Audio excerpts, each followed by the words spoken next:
আমি রাফি আর আপনাদের কাছে এখন ভালো নেই।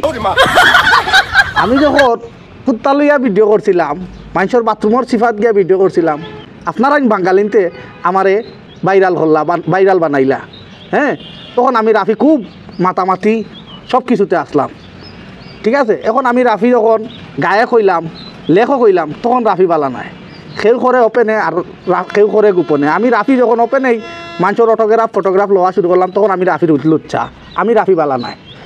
আমি কিতা একা বোকাচুদা আসলাম।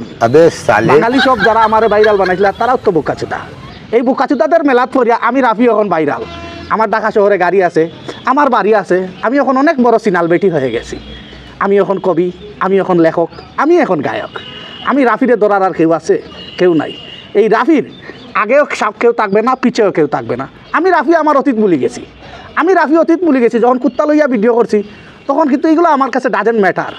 কুত্তার গায়ে হাত দিছি, কুত্তার সোনা তাত দিছি, এই আতর লগে হাত ধরিয়া ফুরিন এখন পাগল আমার সেলফি উঠার লাগিন, আমার লগে ফটোশ্যুট করার লাগিন। আর ও রাফিরে লইয়া এত মাতামাতি আমি রাফি হয়েছিল উচ্চা। আমি রাফি এখন ঢাকা বই মেলাত আমার লেখা বই লইয়া আইছি।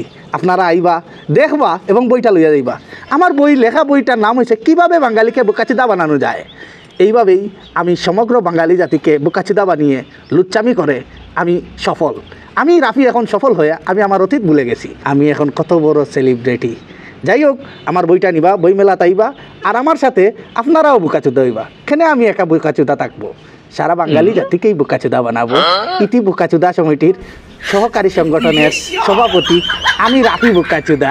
ইসমাইল ভিলেজ।